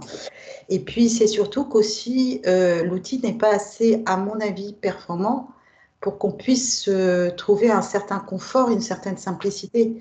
Parce qu'aujourd'hui, c'est extrêmement laborieux de communiquer par le biais du RPVA, on va l'appeler comme ça, alors même qu'on n'a absolument aucune garantie que les uns sont sur RPVA ou pas. Donc, je veux bien qu'on fasse une démarche volontaire, mais tant que l'outil n'est pas performant, moi, je vous le dis très franchement, hein, et sans mauvais esprit, je serais assez réticente pour y aller. Donc, je ne sais pas à quel niveau la difficulté se situe, puisque vous me dites que les autres juridictions commerciales, et notamment Lyon et Lille, ça fonctionne très bien. Je ne pense pas non plus que ce soit une question de volonté politique, puisque le CNB a fait et démontre que fait le maximum pour que tout soit dématérialisé, notamment les procédures TJ, mais également, par exemple, là, on a mis en place une plateforme pour le divorce par consentement mutuel. Donc, ce n'est pas une absence de volonté politique. Moi, je pense que c'est une absence de technicité et de performance de cet outil. Et je ne sais absolument pas où se situe le niveau de la difficulté. Par exemple, quand on doit s'inscrire, on s'inscrit quoi? Sur Infogreffe, alors que moi, je suis inscrite sur RPVA, sur Tribunal de commerce, et ça ne marche toujours pas. Je ne sais pas d'où vient la difficulté. Donc, voilà. Il y a encore plein d'interrogations qui font que on est un peu réticent à se saisir de cet outil. Je suis un peu étonné par ton dernier propos, Maya, parce que soit tu es inscrite, soit tu ne l'es pas. Je le suis et ça ne fonctionne pas. Parce qu'on sait, on a fait une démonstration d'ailleurs à la juridiction, hein, et avec les greffiers, Charles-Henri et Jacques Doucet étaient présents pour appréhender tous et manifester, mettre en évidence les limites ou les manques d'Infogreffe ou RPVA-TC. Donc, on les a à peu près diagnostiqués, peut-être pas dans leur ensemble, mais on les a à peu près diagnostiqués. La grosse faiblesse, c'est la communication, et le gros manque d'ailleurs, puisque c'est une fonction qui n'existe même pas, c'est la communication entre avocats. Mais pour le reste, à partir du moment où tu es inscrite, comme l'a décrit Charles-Henri pour ce qui est de la façon de faire, le mode opératoire, à partir du moment où tu es inscrite, et donc si tu te retrouves dans une procédure où il n'y a que des confrères inscrits, tu pourras essayer de tenter l'expérience. Comme je ne l'ai pas encore faite, hein, je le dis simplement, moi aussi, je fais partie des... Il y a quand même un point qui à mon avis, pose un peu problème. Dans le RPVA-TJ, tous les avocats sont inscrits par définition. Donc, on sait que quand on a une instance, par définition, tout le monde est là. Là, la question qui est posée quand même, c'est si un avocat va sur le RPVA-TC, comment peut-il être sûr, comment peut-il savoir que les autres avocats de l'instance sont également sur le système? Alors, évidemment, on a prévu dans le protocole qu'à la première audience, le président demande aux avocats « Est-ce que vous êtes passé par le RPVA-TC, oui ou non ? Ou est-ce que vous ne l'avez pas encore fait ? Est-ce que vous avez l'intention de le faire ?» etc. Mais c'est vrai qu'il manque il manque une étape où tout le monde serait informé que, eh bien, on est sur une procédure totalement RPV-ATC parce que tous les avocats sont sur RPV-ATC et parce que toutes les parties sont représentées par avocats. Ça manque. En fait, vous avez raison, tant qu'on n'a pas cette obligation-là, on est coincé. Au cours de la première audience, lorsque l'avocat ou les avocats en défense sont connus, puisque souvent ils ne sont pas forcément connus avant la première audience, mais à la première ou deuxième audience, les avocats dans une même affaire pourraient s'accorder pour décider que la procédure va se poursuivre par RPVA. Et par la même occasion, demander au président de l'audience une dispense de présentation aux audiences suivantes. Hein, puisque je vous rappelle quand même que la procédure est orale devant le tribunal de commerce. Donc, RPVA ne veut pas dire ne plus venir aux audiences. Il faut obtenir une dispense du président de l'audience, qui n'a aucune raison de la refuser si tous les avocats sont d'accord pour passer par RPVA et s'accordent pour respecter des délais de conclusion de 4 à 6 semaines maximum. Pour répondre concrètement à la question qui a été posée, comment savoir, en l'absence d'obligation générale faite à tous les avocats, la seule façon, c'est de faire un essai dans un dossier, et à ce moment-là, on voit apparaître, si effectivement les confrères sont inscrits, leur adresse particulière, leur adresse spécifique RPVA. C'est le seul, à ma connaissance, c'est le seul moyen de vérifier. Donc, il faut pointer. Ah ben oui, il y en a 1, 2, 3, 4. Il n'y en a que 4 sur 10. C'est mort. Oui, donc on ne peut pas continuer. Ouais. Mais c'est vrai que la proposition de Mme la Présidente, elle est excellente. C'est-à-dire qu'il faut qu'à l'audience, à un moment, quand on sait qu'il y a suffisamment de temps qui s'est écoulé pour permettre à toutes les parties de constituer avocat, c'est le moment de poser la question. Est-ce que vous acceptez tous de fonctionner via le RPVA? Pour ceux qui le découvraient, on peut joindre une petite note technique. Comment s'inscrire? On vous rappelle, c'est très simple, comme nous dit M. Doucet. Et là, au moins, on est sécurisé. C'est un moyen un peu biaisé, mais c'est un moyen. Et on est sécurisé on a accepté, tout le monde est au RPVA. Voilà, maintenant, on n'a plus de crainte à utiliser ce mode de communication. Ça, je pense qu'il faut qu'on le mette en place. Dans la situation actuelle, on est un peu obligé d'en passer par là, parce que sinon, on n'a pas de moyen de savoir si les contradicteurs sont tous inscrits au RPVA ou pas. D'ici 2-3 ans, quand les inscriptions auront largement progressé, on pourra considérer que 80% des avocats des Hauts-de-Seine sont inscrits sur le RPVA et on n'aura presque plus à poser la question. Ça deviendra par exception. Et puis celui qui ne s'inscrit pas, on le punit. Oui, il y a un moment où on arrête de rigoler. On voit le membre du conseil de non, mais votre point est intéressant. Moi, je l'ai noté pour voir si on ne peut pas améliorer ça quand même. De toute façon, au-delà de notre pratique à nous, c'est intéressant de voir comment on pourrait checker, voir si un tel et un tel est inscrit. Et surtout qu'en soi, les éléments liés aux représentants sont centralisés. Donc, on a ces éléments dans le système d'information. Juste voir peut-être avec le numéro CNBF ou effectivement, peut-être l'adresse mail, je ne sais pas. Je pense que l'adresse mail aujourd'hui, ça ne fonctionne pas parce que tout le monde n'a pas forcément cette adresse avocat-conseil, qui est normée d'ailleurs par les textes. Oui, on doit tous l'avoir parce que c'est RPVA. Oui. C'est notre adresse RPVA. Elle ne nous est pas toujours transmise, donc là, je ne sais pas si c'est un bug ou autre. Clairement, dans beaucoup de dossiers, elle est manquante. C'est un mystère. Et effectivement, c'est peut-être via le numéro CNBF, on peut faire quelque chose. Donc, moi, je l'ai noté, Maître, parce que c'est un sujet intéressant. Pour faire avancer. Ouais. Même pour nous, pour les juges, pas pour vous, mais lorsque vous êtes avec le rôle d'audience, c'est plus intéressant peut-être de voir si un tel est inscrit au RPVA. Je ne sais pas aujourd'hui comment faire le lien, mais c'est en tout cas à travailler. Mais il y a bien 2 aspects. Il y a la première audience où effectivement c'est au président de poser la question clairement. Est-ce que vous êtes d'accord pour vous inscrire au RPVA et pour communiquer dans l'avenir pour cette instance via le RPVA?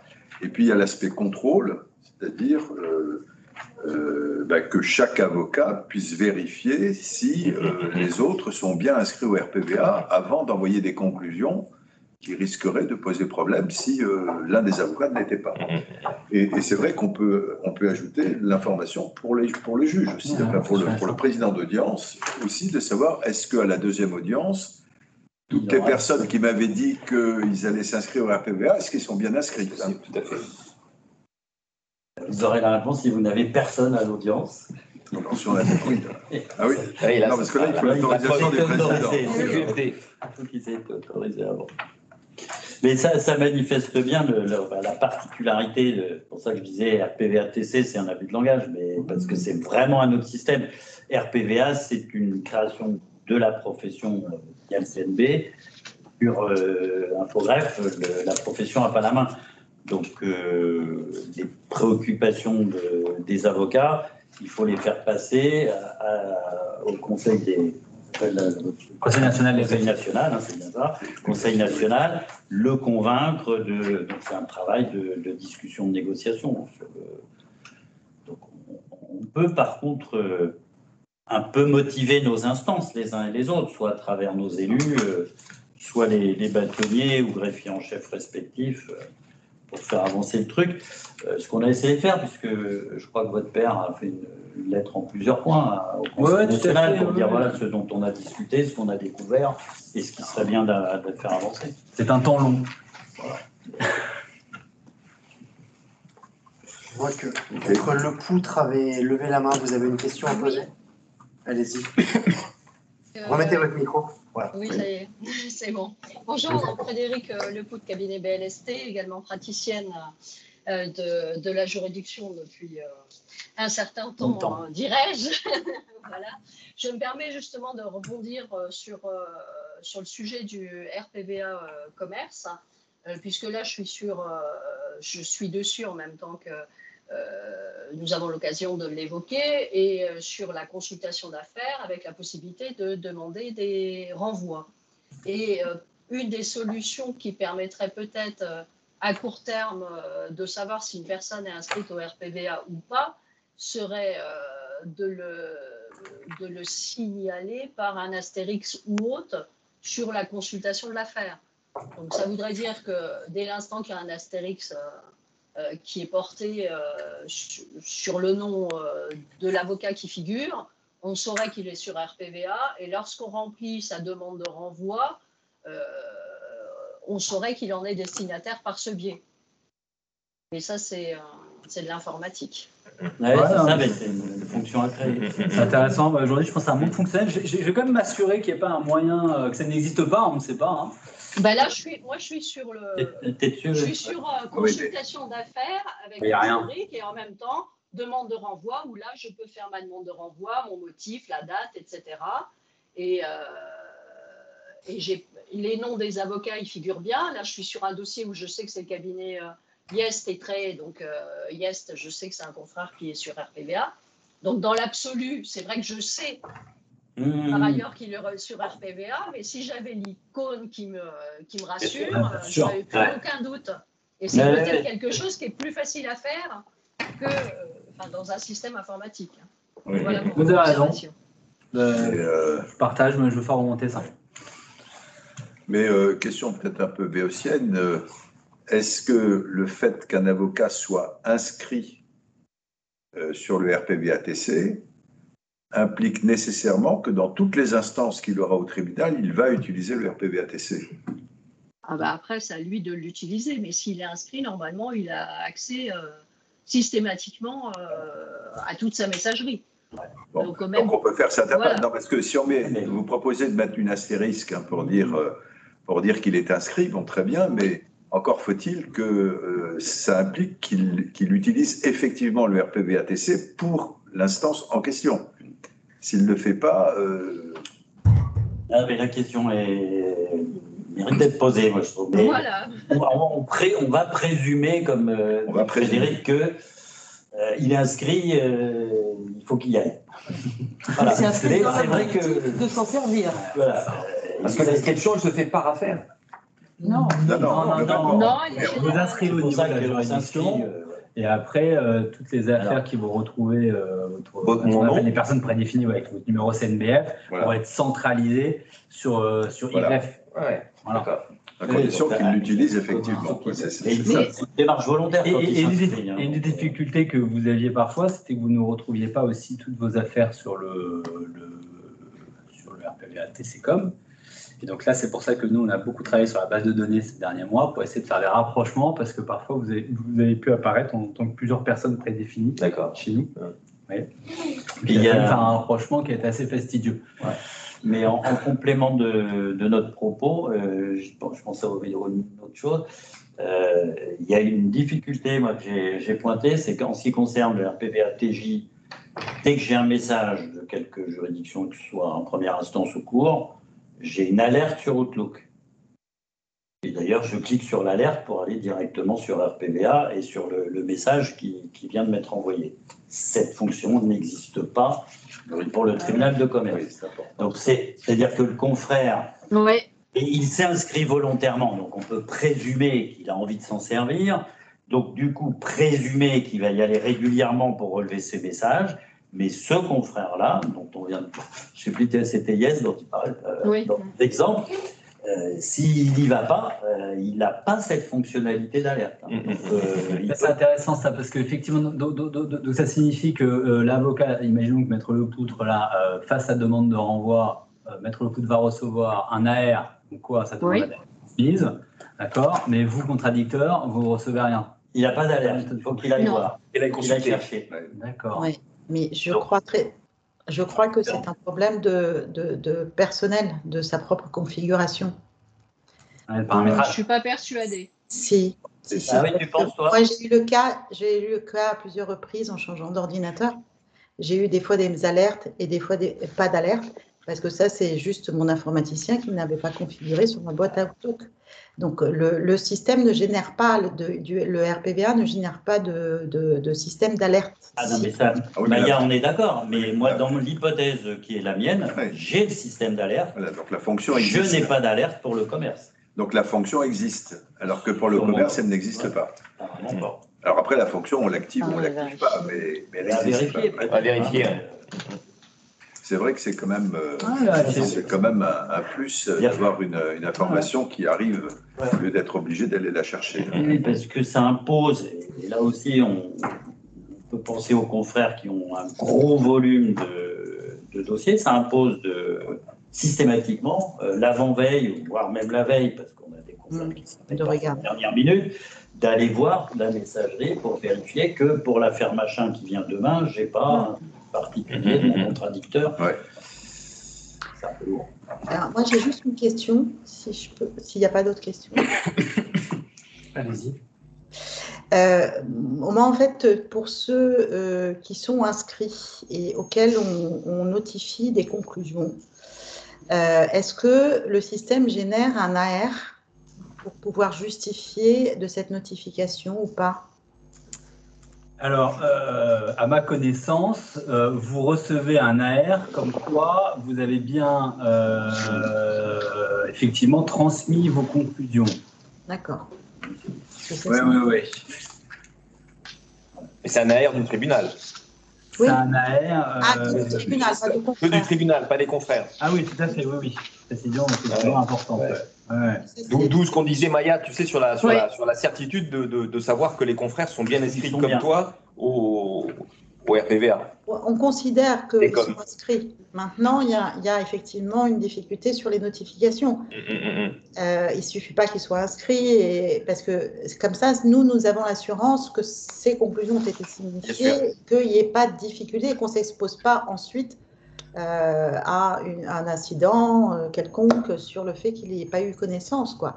Ou alors de doubler ces conclusions qu'on a déjà signifiées soit par mail, soit à l'audience en le remettant, ce qui est de plus en plus rare d'ailleurs. À l'audience, on remet de moins en moins puisque on les adresse par mail si on ne le fait pas par RPVA. Donc il faudrait qu'on ait l'assurance, encore une fois, qu'on ait un AR du tribunal, mais également des confrères. Des confrères. Mais ça, il faut peut-être qu'on voit Claude avec le CNB, parce que ça, c'est peut-être notre tuyau à nous. Oui, mais la question que je me pose, c'est qu'est-ce qu'on a comme... en RPVA-TJ, j'arrive pas à visualiser l'AR des confrères. On a en fait une lumière, ici on a un justificatif, et on a une lumière qui s'allume, la lumière verte. La lumière jaune qui devient verte ensuite. Alors ça, c'est pour le tribunal, mais automatiquement, dès lors qu'on signifie nos conclusions. Voilà, mais ça part aux confrères. Mais dans le RPVA-TJ, la fonction est la même. À partir du moment où les confrères sont inscrits, et qui sont bien dans ton dossier, là, ça part chez eux aussi de la même façon, suivant les mêmes modalités. Et donc, l'AR que tu as, c'est le même AR que devant le tribunal judiciaire. Non. Oui, mais si tu t'as signifié-le à tel et tel confrère. C'est ça qui est ton AR. L'historique, c'est historisé. Oui, c'est historique. Ouais. Bon, je ne vois pas, j'arrête pas de faire la différence, mais je ne suis pas utilisateur. J'ai juste fait des tests et des essais. Hein. Donc, je suis comme tout le monde. Enfin, on voit qu'il y a effectivement. Donc, le gros problème qu'on a soulevé dès le départ, c'est la notification à avocat des décisions. Ah oui. Alors, on peut pas la faire. Donc, effectivement, Charles-Henri disait, j'ai appris que. Alors, il y a effectivement des confrères qui bidouillent des faux dossiers sur RPVA TJ pour procéder à la notification via RPVA. J'ai reçu à mon cabinet quelques significations par huissier, d'avocat à avocat. Ça m'a fait bizarre. En ce qui me concerne, moi j'ai un troisième système, c'est le mail officiel de procédure portant notification de la décision. Mais tout ça n'est pas très satisfaisant et pas très sécurisant. Mais ça, là-dessus, les situations sont bien au clair. Et là, c'est priorisé, donc je pense que c'est intéressant. Pour la décision. Ouais.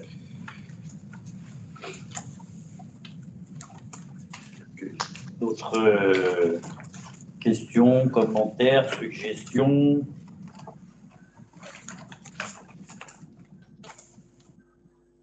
Non, on peut continuer. Pas d'autres. On a peut-être fait le tour, tout simplement. C'est peut-être pour ça que. Il restait des modalités de communication et puis l'audience de communication avec le juge. Alors, le 5, je crois que il me semble que le 5.2, le 5.1, 5.2, communication avec le juge. Oui. Ah oui, on n'avait pas fini ce point-là. Bon, est-ce qu'il y a des choses importantes dossier de plaidoirie. Indiqué, voilà, c'est l'envoi du. Alors, si, c'est important les 10 jours. C'est vrai que le délai, 10 jours avant l'audience, transmettre au JCIA le dossier de plaidoirie, et puis également ce qui nous est demandé, que quelques confrères ZAP, j'ai l'impression, c'est en format Word les dernières écritures échangées et l'acte introductif d'instance.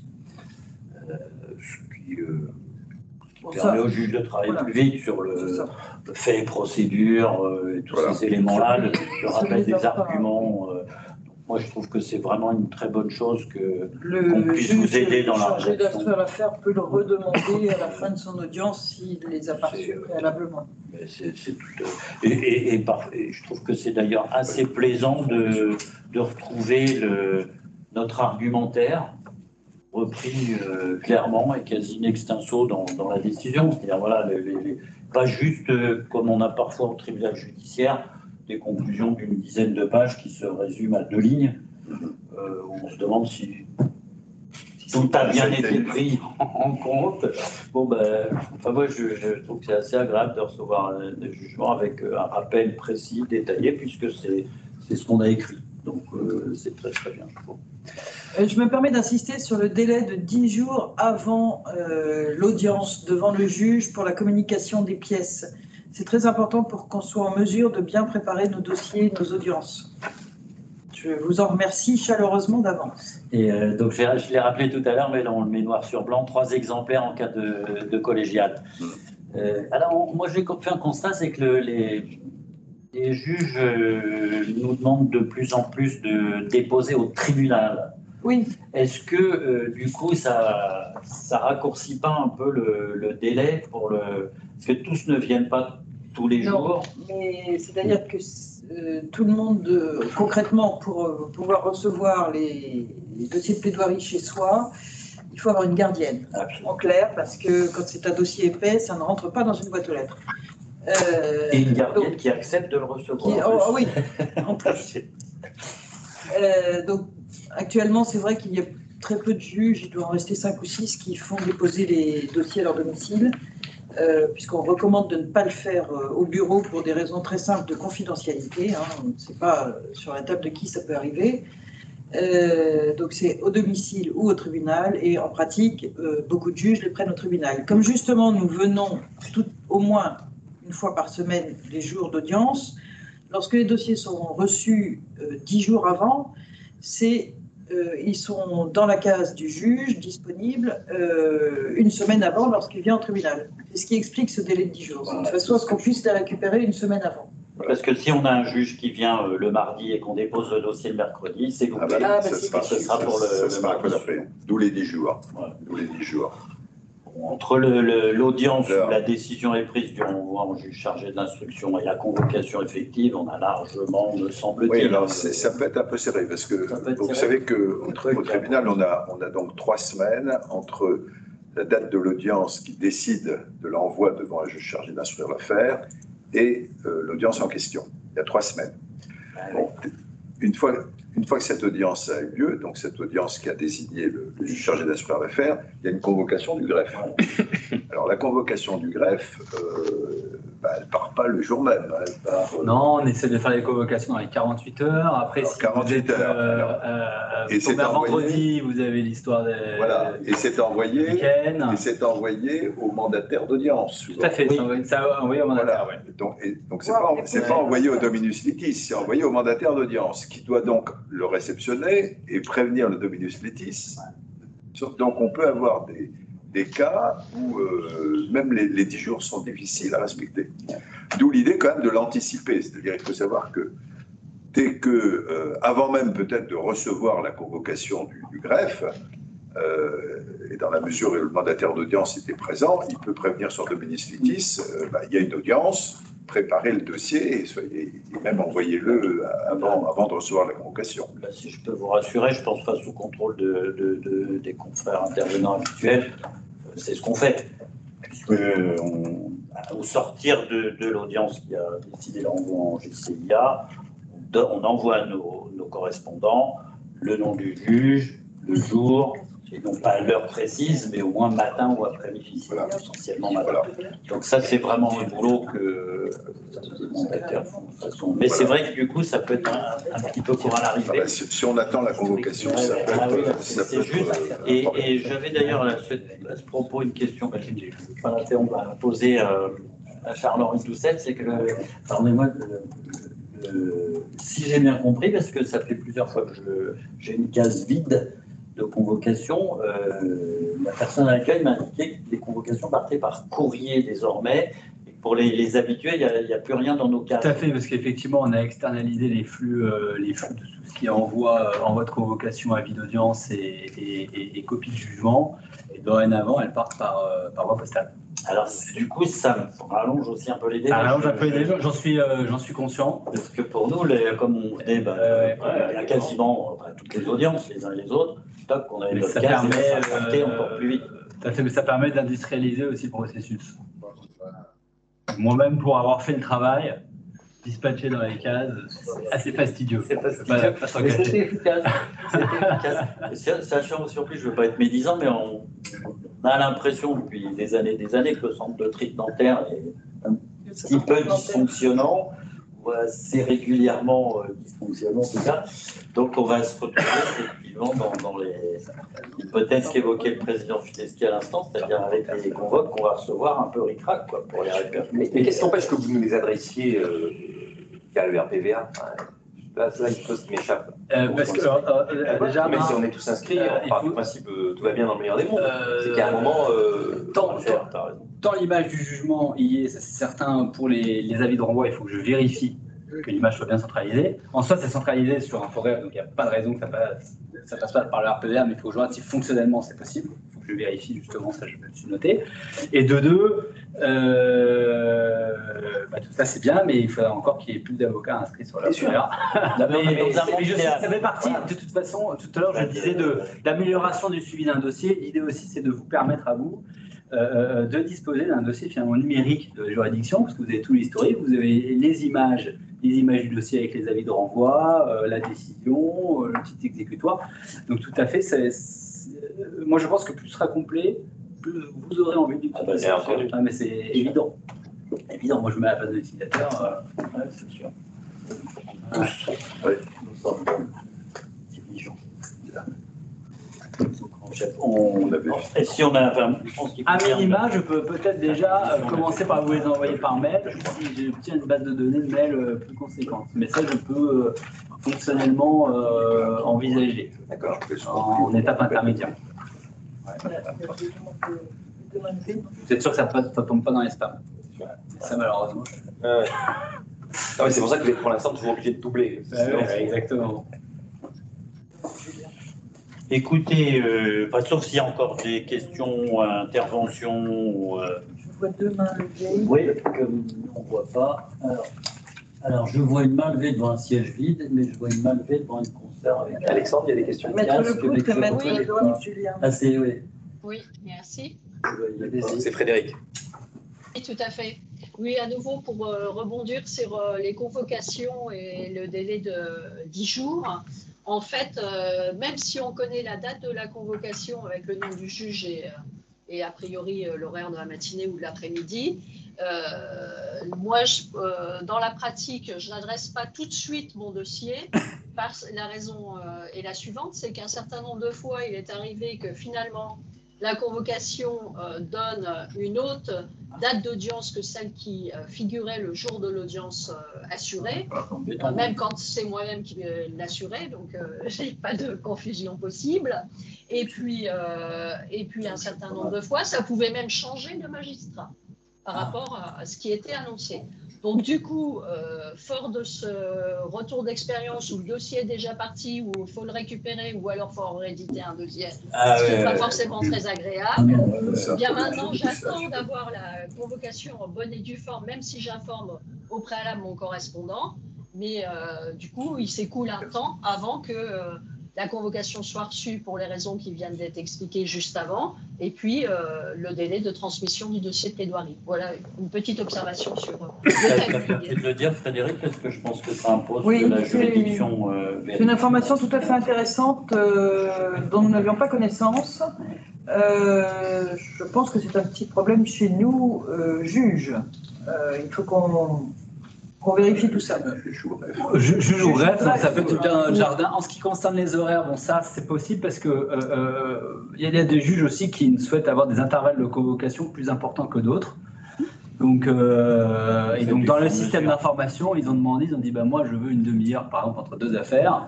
Et donc ça, c'est possible que l'horaire ne soit pas tout à fait identique. Par contre, le jour, c'est pas normal. C'est peut-être quelque chose qui vient de chez nous, hein, voir le juge. Là, dans ces moments-là, il ne faut pas hésiter aussi à m'envoyer un petit mail parce que ça me permet aussi d'investiguer et de comprendre. Vous voyez, D'accord. C'est vraiment l'amélioration continue. Moi, je suis très demandeur de ça, justement, pour essayer de comprendre d'où ça vient, de manière générale. Parce qu'on travaille tous les jours ensemble, donc c'est vrai qu'on a intérêt à ce que ça fonctionne bien. D'accord, tout à fait. Pas de nouvelles, bonnes nouvelles, mais c'est pas toujours comme ça. Non, c'est jamais le cas.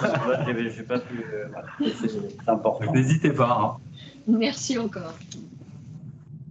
Il y avait Véronique Julien. Alors, il y avait Véronique Julien, mais qui est mon associé préféré, mais qui n'est pas derrière son ordi, là, ce que je vois. Peut-être qu'elle écoute. Véronique Julien. Désolée, la caméra ne fonctionne pas, je suis déplacée par mon interlocuteur. Ça correspond un petit peu à ce que vous expliquez. Dans la mesure où c'est pareil, si on veut envoyer des dossiers avant, on ne sait pas justement si on veut les envoyer au tribunal de commerce ou au tribunal. On vous entend très mal. C'est pas qui est-ce qui parle? J'essaie de. C'est là sur la question des dossiers, même chose, je crois. Enfin, moi, j'ai compris ça. Donc, nous avons très mal entendu ce que vous aviez dit. On ne sait pas si on doit envoyer les dossiers chez le juge ou au tribunal, par exemple. Donc on peut oui, c'est ça. Ah, oui. Sur la destination. Ben, là, clairement, la réponse est que les dossiers de plaidoirie, pour la grande majorité des cas, peut-être pas pour la totalité, mais quasiment, sont à déposer au tribunal. Hein. Donc, d'où le délai de 10 jours, comme l'expliquait le président Fineschi, puisque les juges ne viennent pas tous les jours Et est-ce qu'on ne pourrait pas généraliser ça, Monsieur le Président, Madame la Ministre? Est-ce qu'on ne pourrait pas dire c'est de toute façon toujours au tribunal? Comme ça, on n'en parle plus. En réalité, il n'y a plus de difficulté, on ne se pose plus la question de savoir attends, la convocation, adresse, tribunal. Pour les nouveaux juges, on ne laisse plus le choix. Voilà. Ouais, mais après, ceux qui sont là depuis 12-13 ans, c'est compliqué de changer. Ouais. On peut peut-être regarder quand même. Mais on peut regarder parce que c'est vrai qu'il reste très très peu de cas après. D'accord.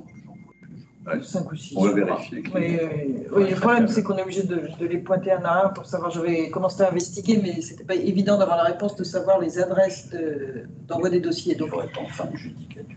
Oui. Enfin, c'est 18 ans maintenant, mais on est quand même. Ce dont vous parlez. Oui, mais c'est les 75 ans. S'ils ont commencé il y a 10 ans. Pour cela étant, on avait déposé, mais on peut régler cette question-là. Si c'est le seul problème pour qu'on soit certain d'avoir nos dossiers dans les 10 jours, je peux vous assurer que les juges vont demander leur dossier au tribunal. Bon, là, c'est pas tout à fait un problème. On est bon. Est-ce qu'il y a d'autres mains levées? Pas. Je crois que non, pas.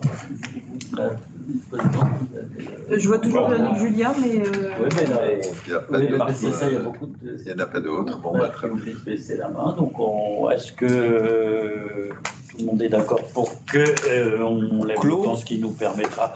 Écoutez, en tout cas, le bâtonnier a dû nous abandonner, mais en son nom, je vous remercie beaucoup, Monsieur le Président, Madame la Présidente.